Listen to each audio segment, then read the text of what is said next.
In the spring of 1979, a county extension agent named Glenn Royks stood at the edge of a 40-acre field in Yolo County, California, looked at the steaming red mound of tomato skins the cannery had dumped against the irrigation ditch, and told the woman who farmed that ground that she was sitting on a public health citation and nothing else.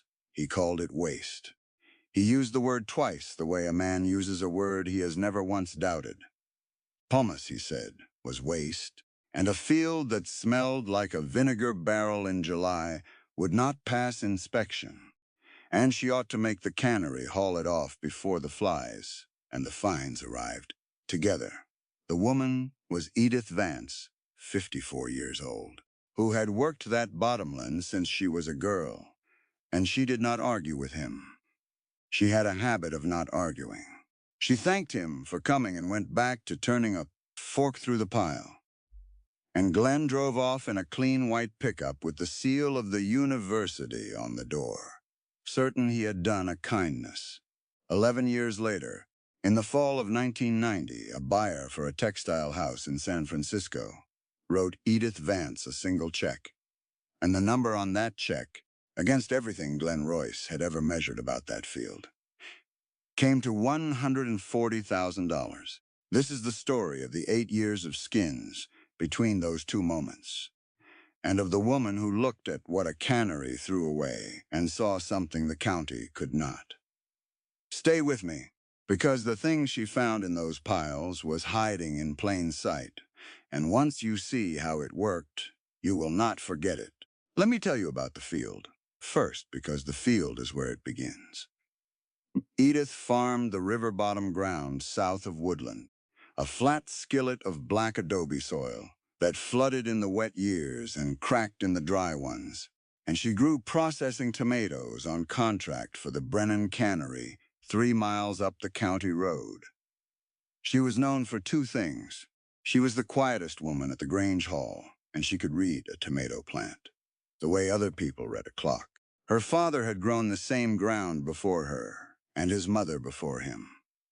And the family had been on that bottomland since 1911, when Edith's grandmother had come west from a dye works in the Carolinas with a steamer trunk full of mordant recipes and a head full of color she could not afford to make anymore.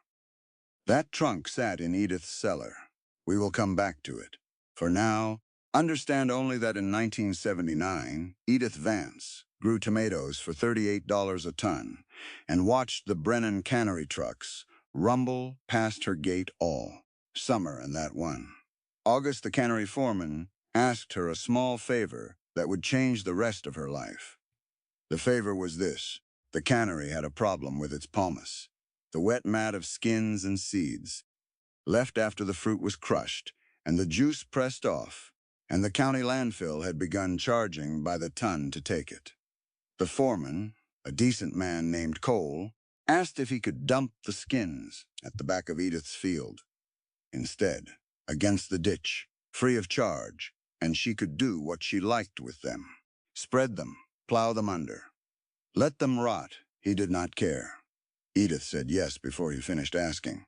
She said yes because she had grown up, watching her grandmother boil scraps that other people burned, and because some old instinct told her that 40 acres of tomato skins arriving free every summer was not a nuisance, it was a delivery. Glenn Royce did not see it that way. He came out that first spring because a neighbor had complained about the smell, and he stood at the ditch and delivered his verdict in the patient voice of a man who had a master's degree in soil science and had never once been wrong in front of the people he advised. He was not a bad man. I want to be careful about that, because it would be easy to make him the villain, and he was not.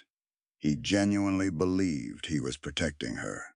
He believed that the only value in a tomato was the part the cannery pressed out and sold, and that everything left over was, by definition, a problem to be managed and hauled away. He measured nitrogen, and he measured tonnage, and he measured what the market would pay, and the pile against the ditch registered on none of his instruments as anything but rot. "Waste," he said again, climbing back into the white pickup. "Get the cannery to move it." Then he was gone, and Edith stood alone with the steam coming off the mound. And she did the thing she always did when someone told her she was wrong. She went and looked closer. Let me tell you what she found in those skins, because this is the mechanism, and the whole story turns on it. The skin of a processing tomato is not nothing. It is where the plant concentrates its pigment, a family of compounds, the color of brick and rust and deep orange, and chief among them is a carotenoid called lycopene, the same molecule that makes the fruit red. Edith did not know the word lycopene in 1979. What she knew was older than the word. Her grandmother's trunk held a ledger, a water-stained book of recipes from the Carolina Dye Works, and in that ledger was a page on tomato skins, on how the southern dyers had once simmered cull fruit and skins in iron pots to pull a fast orange, red onto wool, a color that did not wash out if you fixed it right. The fixing was the trick. A pigment that will stain your fingers will not necessarily stay in a fiber, and the difference between a stain and a dye is a substance called a mordant, a metallic salt that bonds the color molecule to the cloth and locks it there. Think of it this way. The carotenoid in a tomato skin is a long molecule that loves to sit against another surface, but does not on its own grab hold of it. Left alone in a pot, the color will go onto the wool and then walk right back off the first time you wash it, the way a guest who never had a reason to stay will drift toward the door. A mordant gives it a reason to stay. The metal salt sets itself into the fiber first, opening up sites along the keratin that the pigment can latch onto. And then the color comes in and bonds to the metal, and the metal bonds to the wool. And what was a guest becomes a tenant with a lease. That is the whole secret of every lasting, natural color humans made for 10,000 years before coal tar. And it was sitting in a water-stained ledger in Edith's cellar in 2 short columns of her grandmother's handwriting. Her grandmother's ledger had the mordant recipes, alum for the bright, clear tones, the salt that kept the color coral and almost luminous, iron for the deep ones, the salt that pulled the same pigment down toward ox blood and rust, a long, slow heat that never came to a hard boil, because a hard boil bruised the color toward brown, and a careful rinse in 3 changes of water, and a drying out of the sun so the last of the fixing could cure in the shade. The ledger said all of this in the flat, declarative way of a woman who had done it 1,000 times and never expected anyone to need it explained. Edith read that page by lamplight in the cellar the same week. Glenn Royce called her field a citation, and she understood something he never would. The cannery was not dumping waste at her ditch. It was dumping the raw material of a color her family had not been able to afford to make in 80 years, and it was dumping it for free, 40 acres of it, every single August. Now, I want to be fair to how slow this was, because nothing about it was fast. Edith did not build a brand that first year. She built 1 iron pot over a wood fire behind the barn, set on 3 stones her father had used for scalding hogs, and she ruined a great deal of wool, learning what her grandmother's ledger could not tell. Her, which was how a 1979 tomato bred for canning differed from a 1890 tomato bred for the table. The pigment load was different. The skins came mixed with seeds and stems, and the grit of the cannery floor, and the first batch she pulled came out a muddy gray pink that looked like a dish rag wrung out over a sink, and she stood there in the cold, holding it, and laughed at herself because her grandmother's page had promised coral, and the pot had given her mud. She spent the winter of 1980 finding out why. She sorted skins by hand on a screen she built from hardware cloth, nailed to a pine frame, picking the seeds and the stems and the floor, grit out 1 tray at a time, until her fingers cracked at the knuckles. and she simmered small batches in the kitchen where she could watch the temperature.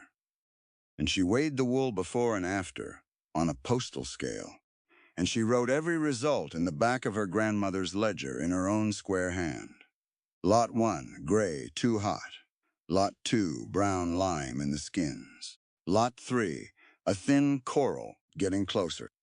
She learned that fresh skins gave a brighter color than rotted ones, which meant she had to process them within days of the dump, which meant August and September were going to be the hardest working months of her year for the rest of her life. She learned that iron saddened the color toward a deep ox blood, and that alum kept it clear and almost coral, and that the two could be split off a single dump if she divided the skins before she ever lit the fire. She learned that the Cannery grit carried lime that shifted everything toward brown, which was why Lot 2 had failed, and so she rinsed the skins 3 times. Before she lit the fire, the same 3 rinses her grandmother's ledger had set down, without ever saying why. By the spring of 1981, she had a shelf of wool skeins in the cellar, in colors that did not exist anywhere else in the valley, and she had no idea what to do with them. If you have ever found yourself certain of something useful and unable to make a single other person see it, I would like to hear about it sometime. Edith lived in that gap for years. Then she set it aside, the way she set most things aside, and went back to work. Let me tell you about Wade Brennan, because his path runs alongside Edith's the whole way, and you need to see them side by side to understand what finally happened. Wade was the cannery owner's son, younger than Edith, ambitious in the open American way, and in 1982 he took over the Brennan operation, determined to modernize it. He was not a fool, and he was not cruel. He was exactly the kind of man Glenn Royce admired, a man who read the same market reports and trusted the same numbers, and when the processing tomato contracts started tightening, he did what every expert told him to do. He scaled. He borrowed against the cannery to buy 200 acres of his own ground, put in a center pivot irrigation system that cost more than Edith's farm was worth, and signed a 5-year note at 14% in a year, when interest rates were climbing like heat off asphalt. He planted a single high-yield processing variety across every acre, fence to fence, because uniformity was efficient, and efficiency was the whole gospel of the thing. Glenn Royce wrote up Wade's operation as a model in the county extension newsletter. Edith read it at the Grange Hall and said nothing, and folded the newsletter and put it in her pocket and went home to her skins. By 1983, the gap between them was visible to anyone who cared to look, and almost nobody did. Wade Brennan farmed 200 uniform acres with $250,000 of equipment and a banker who called him by his first name and met him for lunch in Sacramento twice a year. He had a new diesel tractor with a heated cab and a self-propelled sprayer that crossed 40 acres in an afternoon. And the center pivot wheeled across his ground in a slow, bright arc that you could see from the county road, throwing rainbows in the afternoon light, and people slowed their trucks to look at it because it was genuinely something to see. Edith Vance farmed 40 acres of mixed ground, drove a 1968 Ford that started on the second try, and spent her evenings stirring an iron pot behind the barn like a woman out of another century. To the bank, Wade was the future, and Edith was a relic. To the county, Wade was the model, and Edith was the smell complaint that had quieted down. To Glenn Royce, who still stopped by once a year out of a sense of duty, Edith was a stubborn widow, wasting good bottomland on a hobby he had given up, trying to talk her out of hobby. That was the word he settled on around 1984, the second time the dismissal got said aloud. He had come down the cellar steps uninvited, ducking under the low beam, drawn by curiosity more than duty, and he stood in the doorway looking at the shelves of colored wool, with his hat in his hands. He said it kindly, the way you would speak to someone about a thing that could not possibly matter, a thing you were a little charmed by and a little worried about in equal measure. "It is a nice hobby, Edith," he said. "Real pretty, but it is not a crop, and you have got good ground here you could be putting to better use." She did not answer that either. She had learned by then that the answer to a man who has measured everything is not an argument. It is a result, and the result was not ready. She thanked him for stopping in and walked him back up the steps into the daylight. And she watched the white pickup go, and then she went back down into the cellar and lit the lamp. Let me tell you what she was building in those years, because the wool on the shelves was only the start of it. Edith had figured out the color. What she had not figured out was consistency. And consistency is the whole problem of natural dyeing. The reason the industrial world abandoned it for coal tar chemicals a century ago. A synthetic dye is the same every time. A pot of tomato skins is never the same twice, because the fruit varies by field and season and ripeness, and a buyer who orders a color in March needs the same color in September, or the buyer will not order again.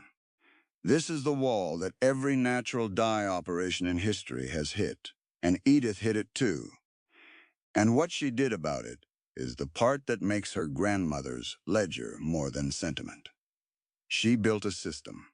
She stopped treating each batch as its own thing and started treating the whole August dump as a single raw lot.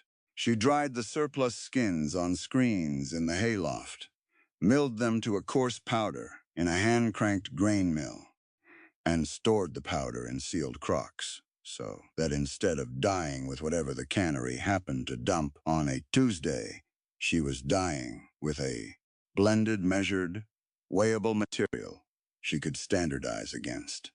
She kept a sample card of every lot. She tested the pigment strength of each crock against a strip of undyed wool before she committed a batch. By 1985, she could promise a customer a specific color and hit it, which no one stirring fresh skins over a fire had ever been able to do. And that, more than the color itself, was the thing she had actually invented. Her granddaughter saw it before anyone else did. And that brings us to Nora. Nora was Edith's son's girl, 23 in 1986, fresh out of the state university with a degree in chemistry and a job offer from a paint company in the East Bay. And she came to the farm that summer, half to visit her grandmother and half to talk her out of the foolishness everyone in the family had started to worry about.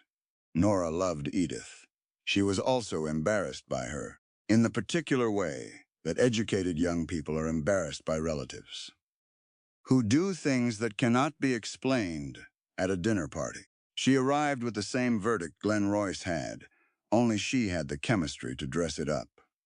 Natural dyes were a solved and abandoned problem, she told her grandmother, standing in the cellar with her arms folded against the cold. They were unstable.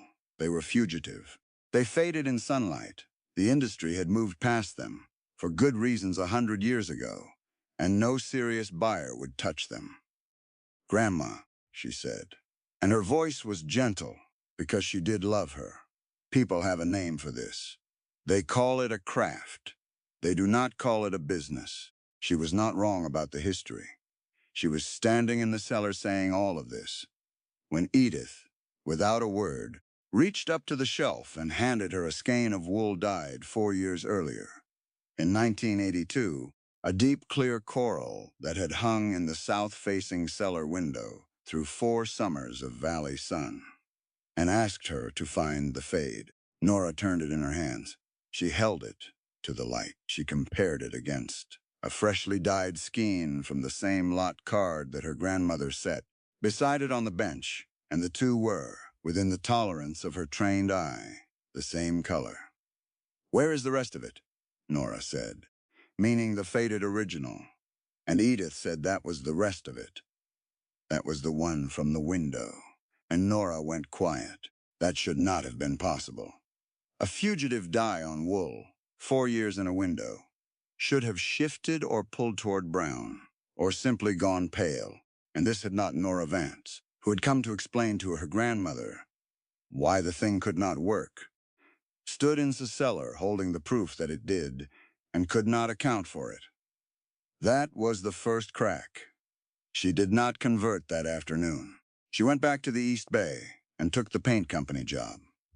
But she had taken a sample with her, and she could not stop thinking about the mordant, about what exactly was binding that carotenoid to the keratin of the wool tightly enough to survive 4 years of ultraviolet light.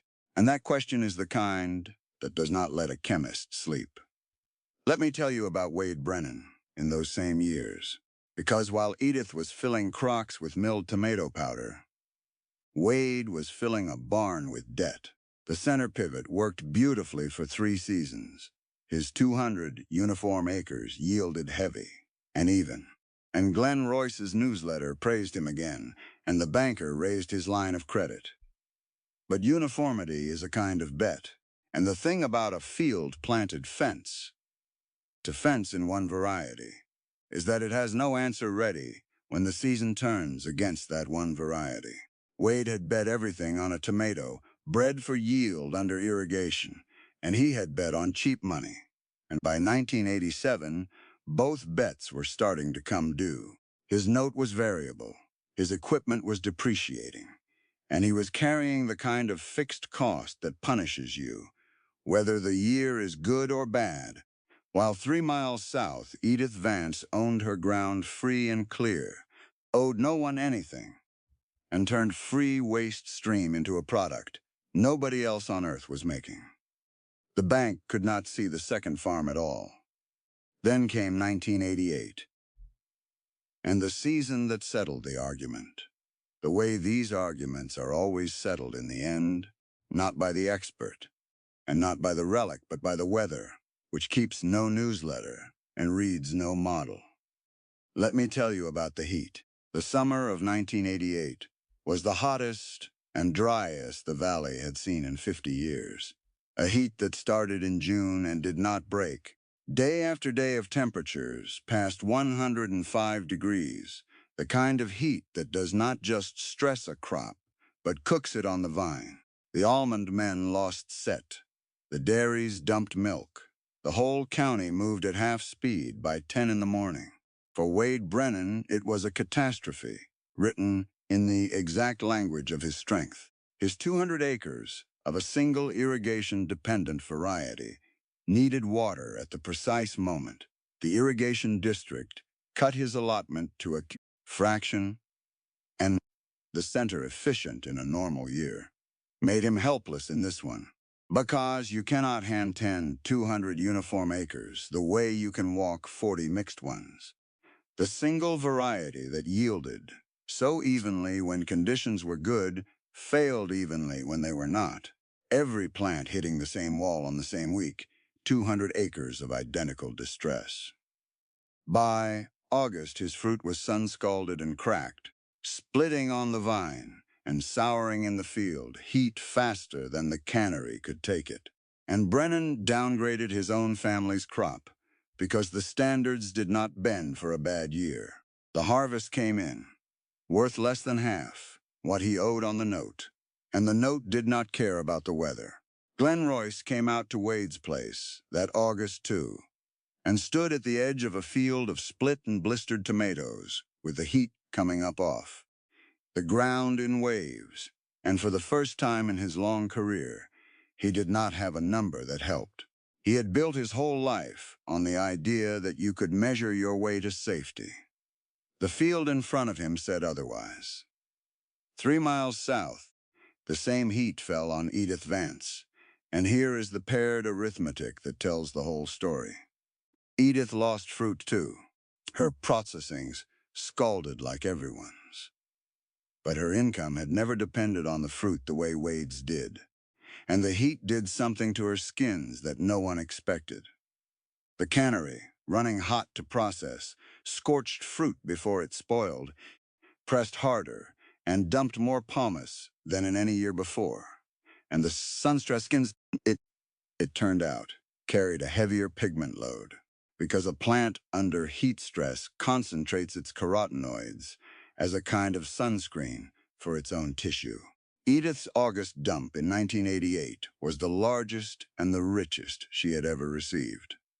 While Wade's uniform acres failed all at once, Edith's free raw material arrived in flood, more pigment per pound than her sample cards had ever recorded, and she dried it and milled it and filled every crock she owned and built more. The drought that broke the model fed the relic. That is not luck. That is the difference between a system that bets everything on one thing going right and a system built to take whatever the year gives it. Which brings us to the verdict and to the woman who delivered it, because a color is only worth what someone qualified to judge it will pay.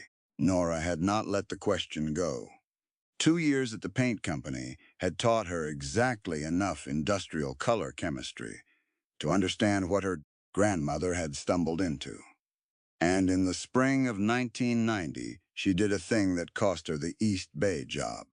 She took a vial of Edith's milled powder and a set of the 4-year sample skeins to a textile house in San Francisco, an old firm that supplied high-end weavers and had a senior buyer named Hollis, who had been judging fiber and color for 40 years and was famous for refusing to be impressed. Nora did not oversell it. She had learned that from her grandmother.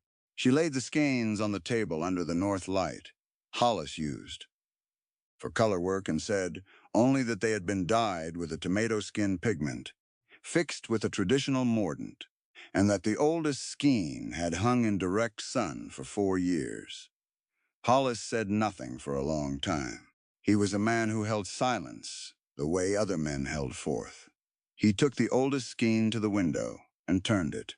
He took out a loop and looked at the fiber where the color sat. He asked one question, and it was the only question that mattered. He asked whether she could make the same color again next year, and the year after that, in quantity. Nora said her grandmother had been making the same color to a sample card for 5 years. Hollis put the loop down. He did not negotiate.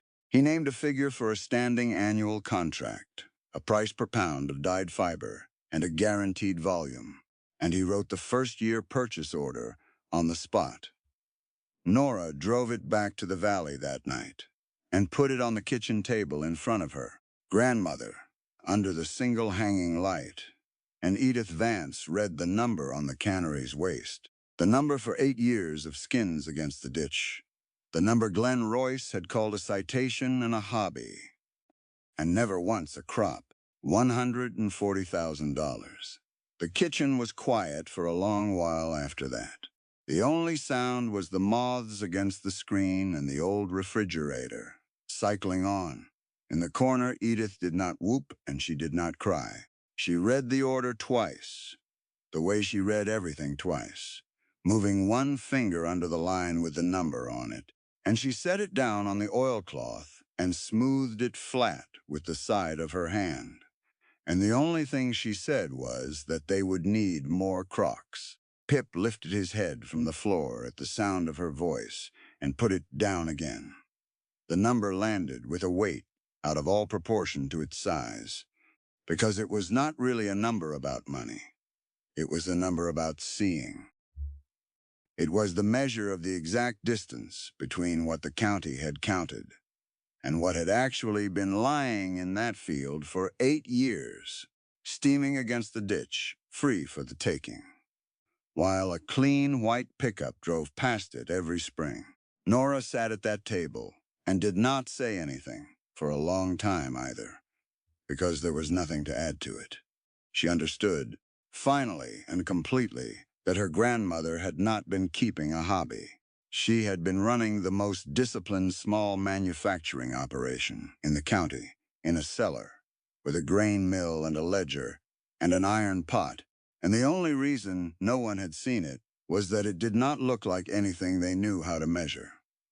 That is the moment Nora Vance became a dyer. Glenn Royce heard about the contract, the way the county heard about everything, at the Grange Hall. And to his credit, and this is the part that matters about Glenn, he did not bluster, and he did not explain it away. He drove out one last time, in the fall of 1990, and he did not bring the white pickup. He brought himself, and he stood in the cellar doorway, where he had said the word hobby 6 years before, and he looked at the shelves of Crocs, and the sample cards, and the wool, in colors he had no name for. And he said the only honest thing left to say. He said he had been looking at the wrong thing for 11 years. He asked if she would show him how it worked. A man who has measured the world his whole life, asking to be taught by the woman he came to correct. Edith showed him. Of course she showed him. She had never wanted to win anything from Glenn Royce. She had only wanted to be left alone to do the work, and now that the work was undeniable, she had no use for triumph. She walked him along the screens in the hayloft, and the Crocs in the cellar, and the iron pot behind the barn. And she explained the mordant, the way her grandmother's ledger had explained it to her. And Glenn Royce wrote it all down in a notebook, which was the most respectful thing a man like him could possibly do. Let me tell you what happened next. Because a vindication that stops at one check is just a lucky season, and what Edith built was meant to outlast her. The textile contract was the beginning, not the end. Word moved the way it moves in farm country, slow, and then all at once. And within 2 years, half a dozen neighbors who had grown processing tomatoes alongside Edith for decades came to her gate, to ask not for charity, but to learn. The first was a man named Tate, who farmed the ground east of her and had lost 1/3 of his acres to the same bank that took Wade's, and he came hat in hand, expecting to be turned away. And Edith sat him at the kitchen table and showed him the lot cards. The cannery, under Wade Brennan, had a waste stream it was still paying to haul. And Edith did the thing that tells you who she was. She did not corner it.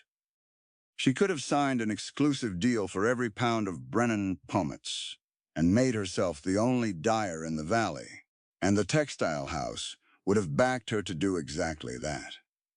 Instead, she taught the method to anyone who would keep the standards, sold milled powder at a fair price, and gave the mordant recipes away for nothing to the neighbors who came, and helped start a small growers' cooperative, 11 families to begin with, that turned the cannery's entire pomace stream, the thing the landfill had charged by the ton to bury, into a regional natural dye supply that fed weavers and small mills up and down the coast.